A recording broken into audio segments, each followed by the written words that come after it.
ღმერთი არც დაიღოს ქრისტეს მიერ საყვარელნო მამანო დედანო ძმანო და დანო ყველას გილოცავთ ქრისტეშობის დღესასწაულს ამ საოცარ ზეიმს განკაცებისა ღვთისა საოცარია თავად ეს მოვლენა რომ ღმერთმა ინება და მოვიდა ადამიანებთან ხორციელად მან ისურვა რომ ჩვენ ხორციელად გვეხილა უფალი გვეხილა ქრისტე და როგორც ამოს წმინდა მოციქული პავლე ესრეთ შეიყვარაო ღმერთმა სოფელი რომ თვისი მხოლოდ შობილი ძე მოუგვლინა კაცობრიობას რათა არც ერთი რომელსაც სწამს მისი არ წარწყდეს საოცარი სიყვარული უფლისა რომელმაც თავისი მოსვლით, თავისი ცხოვრებით, თავისი განკაცებით, თავისი წამებით, ჯვარცმით სიმდაბლის სახე გვაჩვენა ჩვენ ადამიანებს.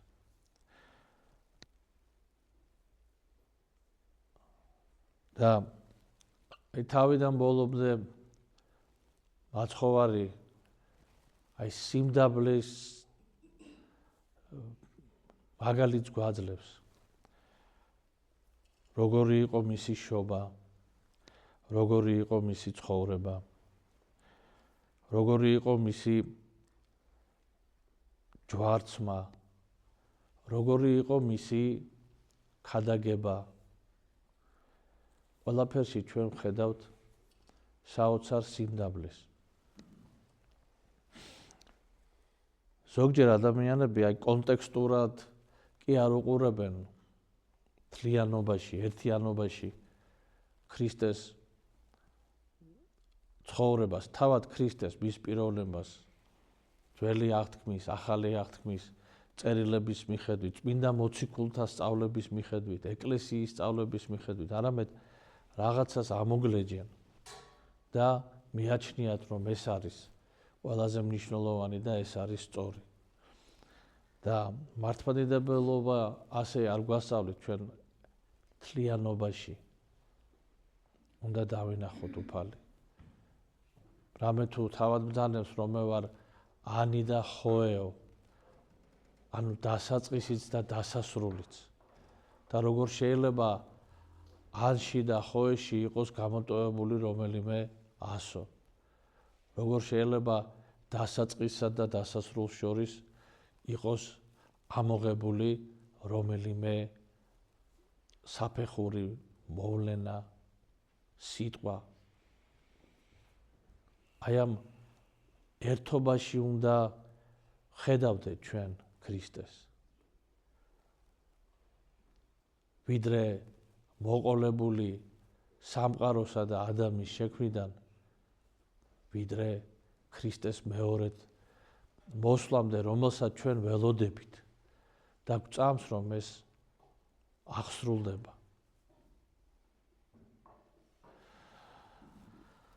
და საოცარ სიტყვებს ამბობს სიმონ ახალი ღვთისმეტყველი. ღმერთიო, იმიტომ მოვიდა ჩვენთანო, იმიტომ ინებაო განკაცება, ჯვარცმა, აღდგომა, რომ მადლი მოენიჭებინაო ჩვენთვის. მადლის მოსაცემად მოვიდა. და ამ მადლსო ჩვენ კიდევაც გვაძლევს და გვანიჭებს. და რა არის ეს მადლიო თავად ბრძანებს ღირსი მამა. და ბრძანებს, რომ მადლი ეს არის მოქმედება სულისა წმინდისა. რომელზედაც პავლე მოციქული ამბობს, რომ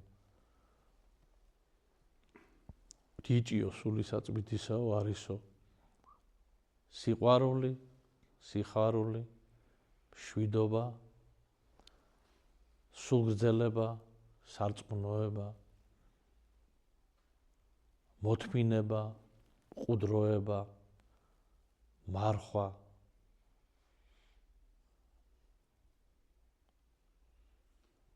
ლოცვა,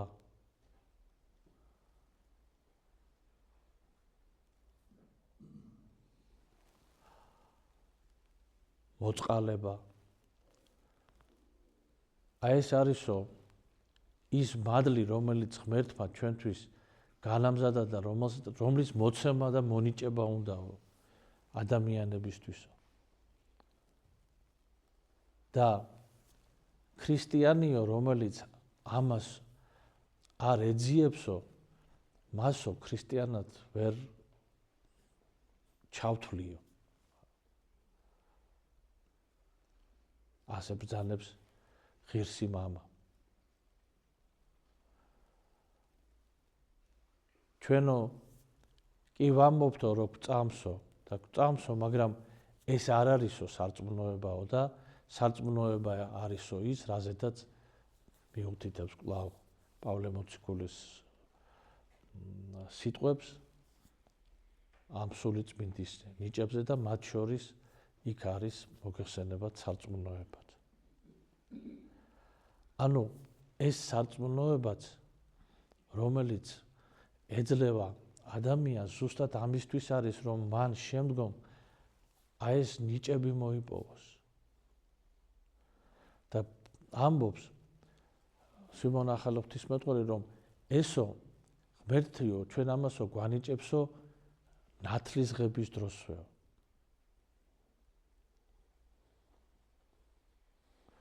და მერე თუ ადამიანიო არ ზრუნავსო, რომ ეს ყოველივე შეინარჩუნოს, ეს ყოველივე გაამრავლოს, ღმერთიო უკვე ასეთ ადამიანსო ამასო არ დაუტოვებსო, რამე თუ ნათქვამი არისო, ვინცო მცირესაზე და არ იყოსო ერთგულიო,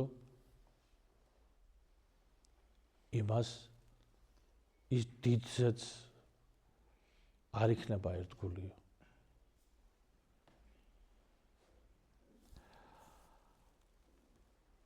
და აი ჩვენ მონაზვნებს ეს მადლი ნათლობის გარდა კიდე გვენიჭება აღკვეცისას. სამდელო პირებს ენიჭება ხელდასხმისას, დიაკონად, მღვდლად, მღვდელმთავრად. და უკვე თუ ჩვენ ამ მადლს არ ვცდილობთ, რომ შევინახოთ და არათუ შევინახოთ, არამედ გავამრავლოთ, ზუსტად აი ამ ქმედებებით, რომელზედაც როგორც ნიჭია სულიწმინდისა.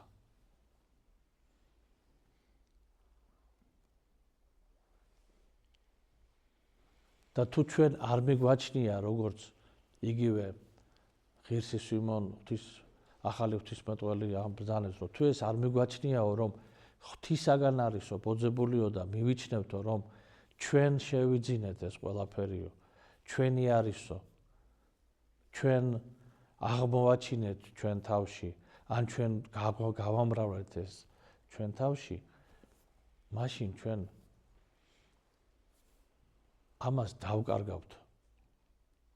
რამე თუ ამ მადლისა და ნიჭის მომნიჭებელი არისო ღმერთი. აი რაცა ჩვენ თუნდაც ელემენტარულად თვლით, რომ მარხვა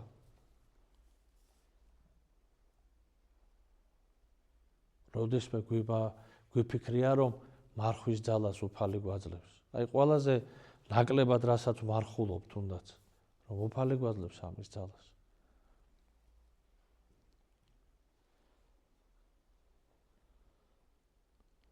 სიხარულსაც უფალი გვაძლევს, სიყვარულსაც უფალი გვაძლევს,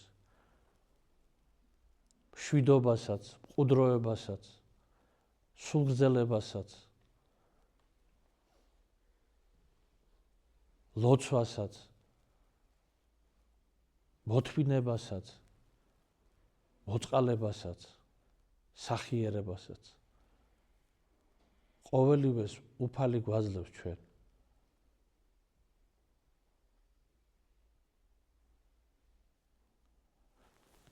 და თუ ჩვენ ამას აი ამგვარად არ ვაცნობიერებთ, მაშინ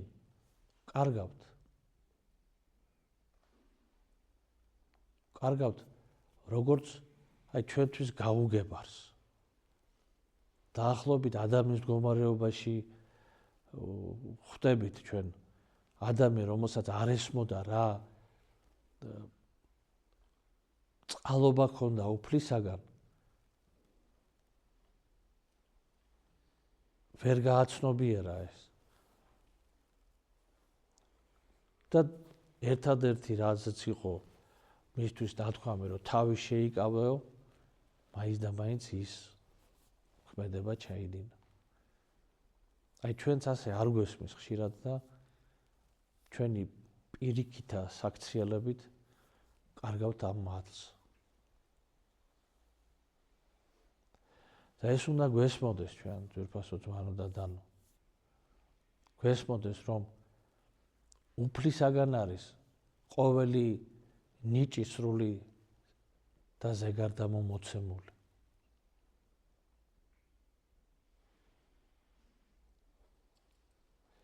და ამას უნდა უფრთხილდებოდეთ.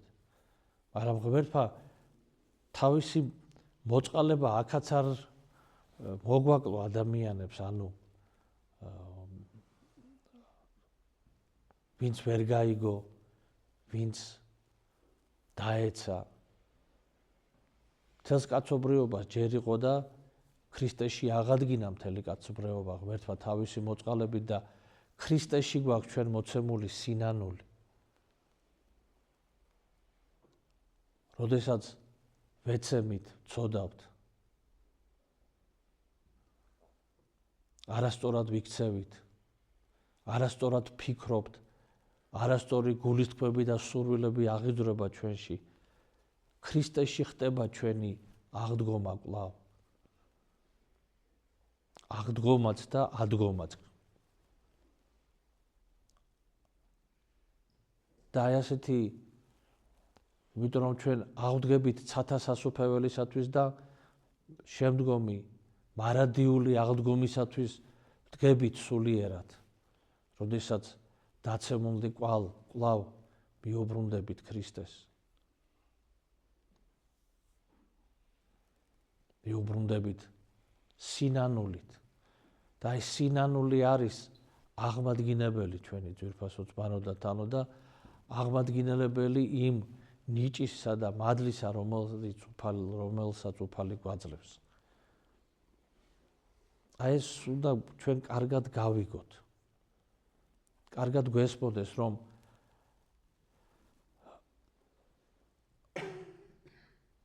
აი ქრისტეში არის მთელი ჩვენი ცხოვრება. ჩვენი სიკეთეც, ჩვენი წყალობაც, ჩვენი არა მხოლოდ სულიერი ცხოვრება, არამედ მთელი ჩვენი ცხოვრება ქრისტეშია. ჩვენი იმედები ქრისტეშია, ჩვენი სასოება ქრისტეა.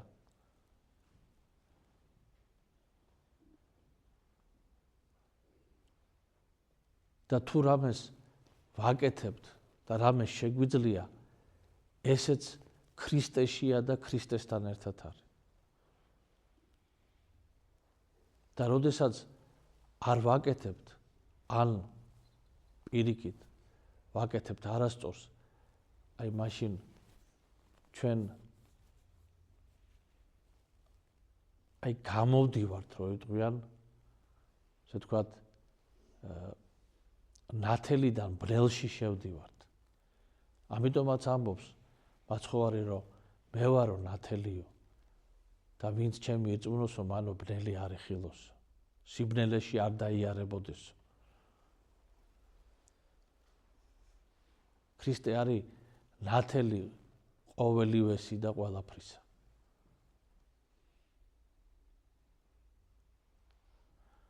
და აი ჩვენს მისი წყალობით, როდესაც რაღაცა არასწორად განიზრახება ჩვენ შიგნით, რაღაც არასწორად მოხდება, ან რაღაც არასწორად მოვიმოქმედებთ, ქრისტეა ჩვენია ადგომის იმედი. სინანული აგვადგეს. მაგრამ ადამიანის ქმედება უნდა იყოს ამისი გამომხატველი, რომ გვინდა ჩვენ ეს. აი ამას ამბობს სიმონ ახალი ღვთისმეტყველი, რომ ნათქვამი არისო, ვინცო მცირესაზე და იყოსო სარწმუნო, იგი დიდსაზე და დავაყენო. აი ეს არის სარწმუნო ვართ თუ არა ჩვენ. აი ეს უნდა იხილოს უფალმა.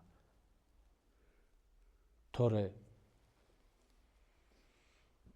სხვაგვარად მზად არის ყველანაირად, რომ მოგცეს არათუ ბევრი, არამედ თვითონვე ამბობს, რომ უმეტესი მოგანიჭოთო. ზეგარდამო ავსილიო.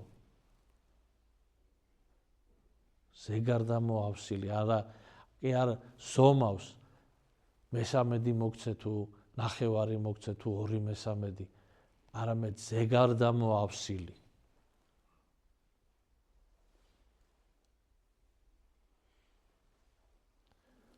და ამას გვაძლევს უკვე თუ ხედავს სინანულსა და სიმდაბლეს.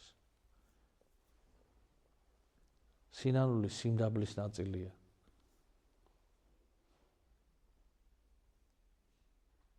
გულწრფელი ალალი თავის გამართლების გარეშე. პირველი რაც უშლის სინანულს, ესაა თავის გამართლება. და მივბაძოთ ჩვენს მოწყალე და მოსიყვარულე უფალს, აი ზუსტად სიმდაბლეში ძვირფასოდ მან უნდა დანო. სიმდაბლეში. ჩვენ გვინდა მიბაძვა სასწაულებში და 40 დღიან მარხვებში.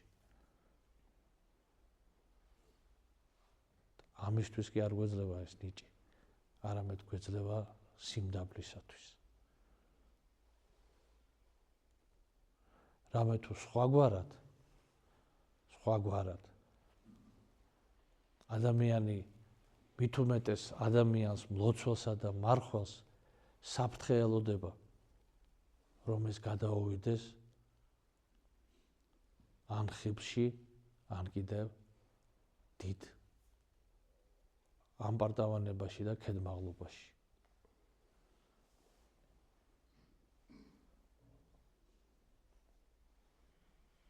თუ სიმდაბლისკენ არ არის მისი შინაგანი მისწრაფება და თუ საკუთარ თავს მიაწერა, თუ ჩათვალა, რომ დაიმსახურა და არა მოწყალებით მიიღო.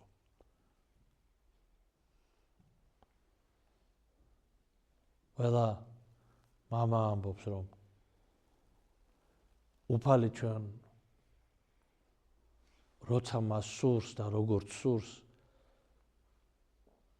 ისე გვაძლევს თავის მოწყალებას, არა დამსახურებისაებრ.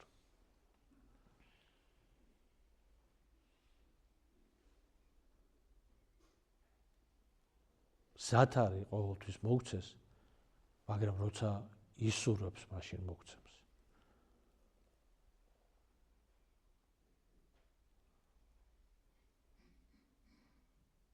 და მისი მოწყალებაც ზუსტად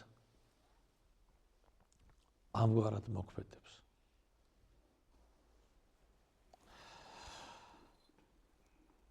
და ეს კიდევაც საოცრად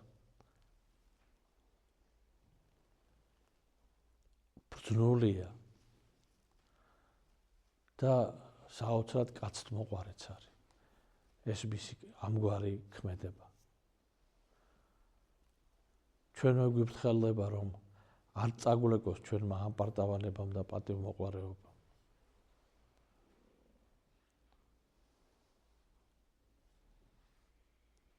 ჩვენ გვიფრთხილდება რომ სხვა ადამიანებმა არ გაგვაქეზოს თავიანთი ხოტბით.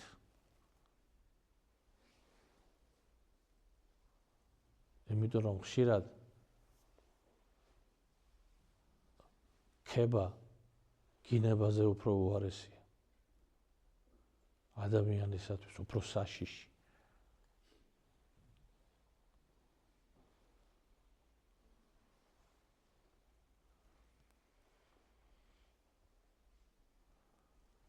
საკუთარ თავს ისედაც ვაქებთ ჩვენ.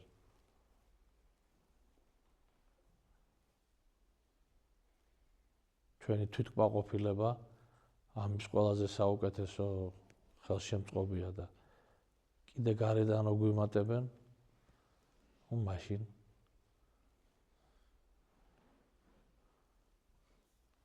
გაიფუჩქნება ჩვენი სიამაყე. და პირიქით უფალია გვიცავს და გვაძლევს საშუალებას, რომ შევიძინოთ ეს ნიჭი სულისაწმინდისა. მოთმინებით, სულგრძელებით, სიყვარულით, მშვიდობითა და მყუდროებით.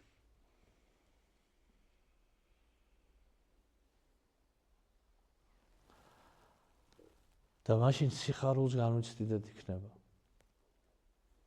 სიხარულს.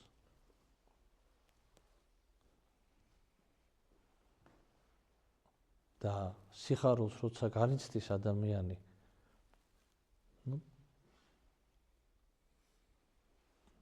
რამ უნდა დაჩრდილოს სიხარული? ვიღაცის ლანძღვაგინებამ, ვიღაცის რაღაცა არასწორმა მოქმედებამ. სიხარულს ვერაფერი ვერ დაჩრდილავს.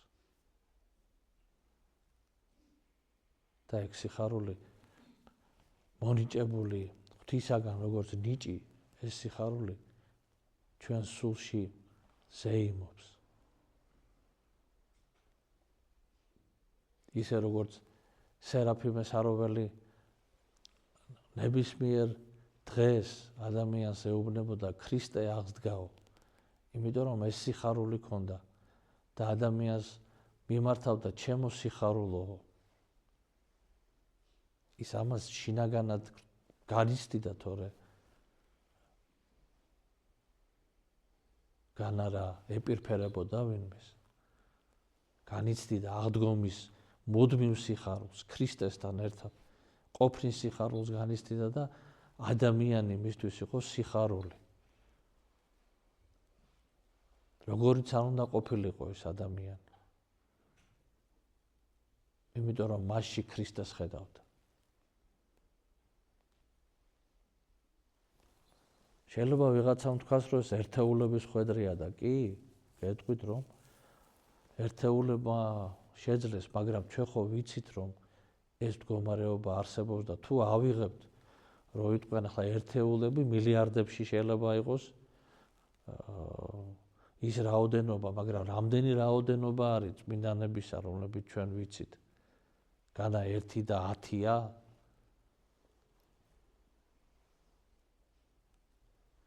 ათასობით არიან წმინდანები. ჩვენ ხო ვიცით ეს? ანუ ჩვენთვის ერთეულები არ არიან, ჩვენთვის მრავალნი არიან. მილიარდებში კაცობრიობისა კი ერთეულებად შეიძლება აღვიქვათ.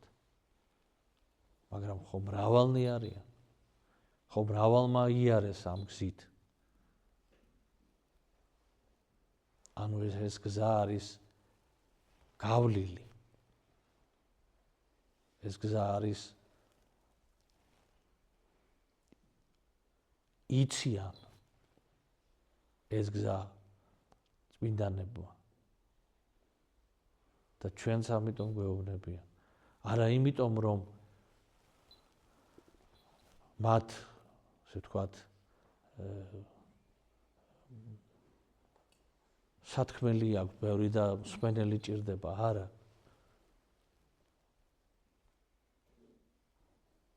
იმიტომ რომ მათ თავიანთი სიხარული უნდათ რომ გაგვიზიარონ ჩვენ. და ის რაც მიეცათ ის ნიჭი, ისინი ძალიან კარგად გრძნობენ და იციან ისიც რომ ეს ნიჭი კი არ მიეცათ ერთი ადამიანის, ანუ საკუთარი თავისთვის კი არა, არამედ მიეცათ ხვებისთვისაც.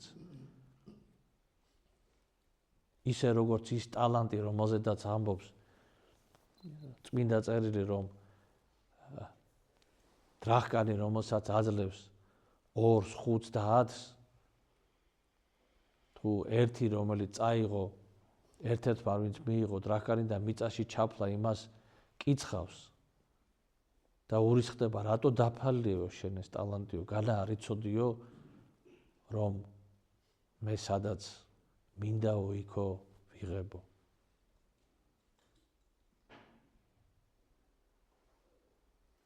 სადაც არ დამითესავს, იქ ვიმკიო. ანუ ეს კი არ იყო მოცემული ის მადლი, ვისაც მიეცა მათთვის, არამედ ამ მადლის მიცემასთან ერთად იყო მიცემული იმისთვის, რომ სხვებისთვისაც გაეზიარებინათ წმინდანებს.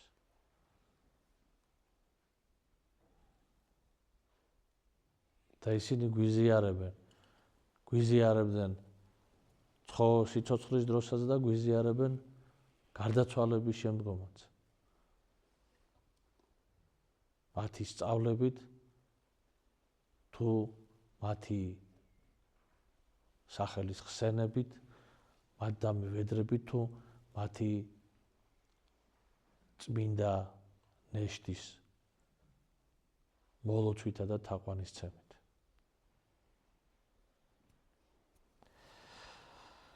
და ამგვარად აი ძვირფასო ძმანო და დანო, ჩვენი მაგალითი არის ქრისტე. და მაშინ დავენახოთ უპირველესად მაგალითი სიმდაბლისა. ამგვარად მოვიდა, ამგვარად იცხოვრა, ამგვარად ჯვარს ეცვა და განიდიდა აღდგომით.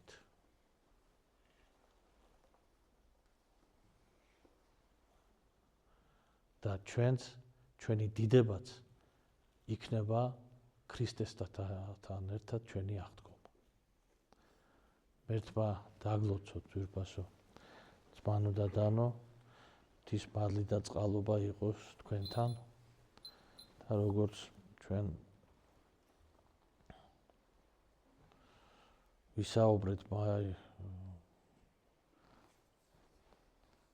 შობის წინა დღეებში, მოვაბრძანეთ სამთხვევად წმინდა ნაწილები, აქ მამა ანდრიამ მოაბრძანა ანტონი დიდის ნაწილი და არის ნაწილები ასევე იუსტინე პოპოვიჩისა და წმინდა ნიკოლოზ სერბისა და საინტერესოა, რომ მართლაც შეიძლება ითქვას ჩვენთვის, ჩვენი პერიოდისათვის ანი და ხოე ანტონი დიდი როგორც მონაზვნობის დასაწყისი და ერთ-ერთი რომელიც იდგა მონაზვნობის სათავეებთან და წმინდა ნიკოლოზ სერბი და იუსტინე პოპოვიჩი ჩვენი დროის წმინდანები, იმ საუკუნის წმინდანები, როდესაც ყველაზე უფრო მეტად სამწუხაროდ ღვთის განდგომილება გავრცელდა, ღვთისაგან განდგომილება